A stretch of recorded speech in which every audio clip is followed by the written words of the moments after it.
नमस्कार दोस्तों, मैं अपने YouTube channel stock advisor Hindi पे आपका स्वागत करता हूं। दोस्तों, आज की वीडियो में हम जिन 3 कंपनियों के बारे में चर्चा करेंगे, 3 स्टॉक्स की चर्चा करेंगे, 3 कंपनियों के बारे में जो इम्पोर्टेंट अपडेट्स आए हैं उनकी हम चर्चा करेंगे। तो उसमें पहली कंपनी होगी इंडियाबुल्स हाउसिंग फाइनेंस का, दूसरी कंपनी है एक्सिस बैंक और तीसरी कंपनी है JSW स्टील। तीनों के बारे में इंपॉर्टेंट अपडेट्स आए हैं दोस्तों। तो सबसे पहले हम इंडियाबुल्स हाउसिंग फाइनेंस के अपडेट के बारे में जानेंगे दोस्तों।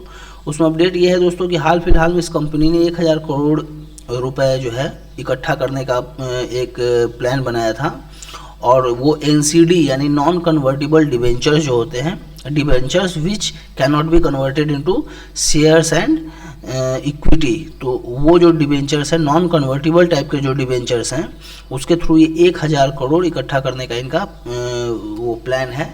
और वो जो पब्लिक इशू के थ्रू ये करना चाहते थे, और वो पब्लिक इशू जो है वो थर्सडे को इन्होंने ओपन किया है, यानी कि कल के डेट में इन्होंने ओपन कर दिया है दोस्तों। तो आइए इसके और डिटेल में चलते हैं। इसमें आप देख सकते हैं दोस्तों, इन्होंने 1000 करोड़ का जो अपना प्लान रखा है इकट्ठा करने का, उसका जो बेस प्राइस है, यानी वो जो पब्लिक इशू होगा NCD का, उसका जो बेस प्राइस है वो इन्होंने 200 करोड़ का रखा है। और इसमें एक ऑप्शन रखा है इन्होंने कि अगर ये ओवर सब्सक्राइब होता है और 800 करोड़ तक का ओवर सब्सक्रिप्शन जो होगा वो उसको रिटेन कर सकते हैं। तो ये इनका प्लानिंग है कि 200 करोड़ का बेस प्राइस रखा है, और वो अगर जब उसको मार्केट में लेके आएंगे और वहाँ पब्लिक इसमें इन्वेस्टमेंट करना चालू करेगी, तो 800 करोड़ तक का जो ओवर सब्सक्रिप्शन होगा वो ये रिटेन कर लेंगे, और टोटल मिला के इनको 800 प्लस 200 करोड़ यानी कि 1000 करोड़ 1000 करोड़ का जो फंड है वो इनको मिल जाएगा दोस्तों। और इसको इन्होंने थर्सडे को लॉन्च किया है।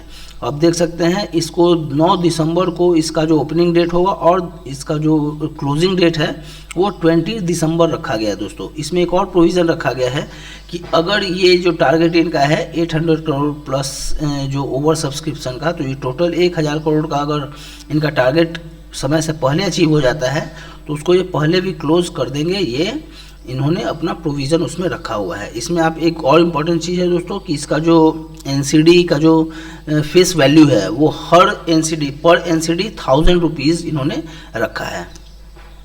अब इसकी जो रेटिंग आई है, अलग अलग एजेंसियां अपनी रेटिंग देती हैं, तो इसमें क्रिसिल ने इसमें रेटिंग दिया है दोस्तों AA स्टेबल आउटलुक के साथ इसमें उसका रेटिंग दिया है। और ब्रिकवर्क्स जो एक रेटिंग एजेंसी है उसने इसमें AA प्लस का रेटिंग दिया है। तो रेटिंग भी इसको अच्छा मिला है दोस्तों। तो उम्मीद है कि इनका जो टारगेट है वो टारगेट ये अचीव कर लेंगे। इसका जो टोटल ड्यूरेशन रखा गया है NCD का वो 24, 36 और 60 3 अलग अलग ड्यूरेशन रखा गया है, यानी 24 यानी 2 साल, 3 साल और 5 साल, 3 अलग अलग टाइम पीरियड के लिए ये निवेशकों से पैसा लेंगे दोस्तों NCD के थ्रू। उस पर जो ये डिविडेंड उसका जो इंटरेस्ट देंगे वो 8.35 से 9.26% तक डिविडेंड उस पर ये देंगे दोस्तों। अलग अलग जो कैटेगरी है, अलग अलग टाइम पीरियड के लिए जो ये पैसा ले रहे हैं, तो उसके लिए अलग अलग इंटरेस्ट रेट ये अपने निवेशकों को पे करेंगे दोस्तों। ये इंपॉर्टेंट खबर थी इंडियाबुल्स हाउसिंग फाइनेंस को लेकर। अगली खबर दोस्तों एक्सिस बैंक को लेके। एक्सिस बैंक ने क्या किया है कि एक MOU साइन किया है कोलकाता पुलिस के साथ। अब कोलकाता पुलिस के जो पर्सनल है, स्टाफ है, उनका जो सैलरी अकाउंट होता है, तो अगर वो जो कोलकाता पुलिस के जवान हैं वो अपनी सैलरी अकाउंट अगर एक्सिस बैंक में खुलवाते हैं तो अलग अलग तरह के उनको बेनिफिट दिए जाएंगे। अलग अलग तरह की स्कीम लेके ये उनके लिए आए हैं। वो स्कीम क्या है दोस्तों, आप देख सकते हैं कि ये जो स्कीम ये लेके आए हैं, ऑफर जो लेके आए हैं, उसको पावर सैल्यूट का नाम दिया गया है।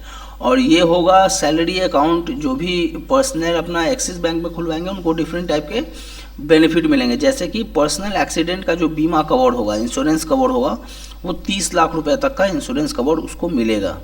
उसके बाद अगला जो है दोस्तों वो है एजुकेशन ग्रांट। वो एजुकेशन ग्रांट लगभग 8 लाख रुपए तक का होगा। उसको परमानेंट डिसेबिलिटी कवर बेनिफिट ये उसको 30 लाख तक का मिलेगा। तो ये सारे उसको एडवांटेज मिलेंगे दोस्तों। उससे बाद इसी में है परमानेंट पार्शियल डिसेबिलिटी, उसके लिए 1.5 लाख तक का लाइफ इंश्योरेंस कवर इनको मिलेगा दोस्तों। तो ये एक इम्पॉर्टेंट अपडेट है। और चूँकि कोलकाता पुलिस जो है वो काफ़ी बड़ी वो है ऑर्गेनाइजेशन है, काफ़ी उसमें स्टाफ काम करते हैं, तो अगर उनके लिए स्टाफ ये स्कीम लेके आए हैं तो काफ़ी ये अच्छा हो सकता है अगर लोग इससे प्रभावित होते हैं और इसमें इसका लाभ उठाते हैं दोस्तों। अगली जो खबर है दोस्तों JSW स्टील के लिए, JSW steel maintains leadership rating of A- in 2021 CDP climate change assessment. ये जो CDP क्लाइमेट चेंज असेसमेंट है दोस्तों, ये एक तरह की संस्था है जिसमें CDP को कार्बन डिस्क्लोजर प्रोजेक्ट ये कहा गया है। अब आप देख सकते हैं कि ये क्या करते हैं कि हर साल सर्वे करते हैं और उसमें देखते हैं कि अलग अलग जो कंपनियां हैं वो कितना ग्रीन हाउस जो गैसेस होते हैं, यानी कि जिससे ग्लोबल वार्मिंग होता है, तो कितना ये ग्रीन हाउस गैसेस एमिट करती हैं, कितना ये उत्पन्न करती हैं उस तरह की गैसेस। और अलग अलग जो कंपनियां हैं उनका जो रिकॉर्ड है, जैसे आज जितनी वो CO2 वगैरह जो भी रिलीज़ कर रही हैं, अगले साल वो उतनी ही कर रही हैं, उससे कम कर रही है, ज़्यादा कर रही है। इसके आधार पे ये अलग अलग कंपनियों को रेट करते हैं। और इंडिया में एक पहली कंपनी है दोस्तों JSW स्टील अपने कैटेगरी में, जिसको लीडरशिप रोल मिला है, लीडरशिप रेटिंग मिली है। इंडिया क्या, एशिया की ये सबसे वो कंपनी है जिसको ये लीडरशिप रेटिंग मिली है। आइए हम आगे देखते हैं दोस्तों। ये जो है दोस्तों CDP क्लाइमेट जो चेंज असेसमेट है, इसमें आप देख सकते हैं कि इसमें जो सर्वे हुआ है 2021 का जो सर्वे हुआ है, इसमें JSW स्टील को A- की रेटिंग मिली है। ये A- की रेटिंग या A और A- ये दो रेटिंग रखे गए हैं, लीडरशिप लेवल की रेटिंग है दोस्तों। इसमें आप देख सकते हैं इसमें अलग जो कैटेगरी रखा हुआ है, जिसमें metal smelting, refining and forming category, इस कैटेगरी में टोटल 56 कंपनीज को रखा गया और उसमें जो सर्वे हुआ है उसमें JSW स्टील को A- रेटिंग मिली है, यानी कि लीडरशिप रेटिंग मिली है। इसमें आप देख सकते हैं कि ये जो एशिया की जो कंपनी, एशिया में जो सबसे जो एक सिंगल कंपनी है जिसको ये रेटिंग मिली है वो JSW स्टील है, एक्सक्लूडिंग जापान है। जापान की कंपनियों को इसमें इंक्लूड नहीं किया गया है दोस्तों। तो ये काफ़ी इंपॉर्टेंट खबर है दोस्तों कि इस कंपनी को ये रेटिंग मिली है। इसमें ये जो सर्वे हुए हैं टोटल दुनिया भर के 13,000 कंपनियों को लेके सर्वे हुआ है दोस्तों। तो ये काफ़ी इंपॉर्टेंट खबर है, क्योंकि आप जानते होंगे कि आजकल के समय में जो क्लाइमेट चेंज है ये काफ़ी एक बड़ा कंसर्न है सभी लोगों के लिए।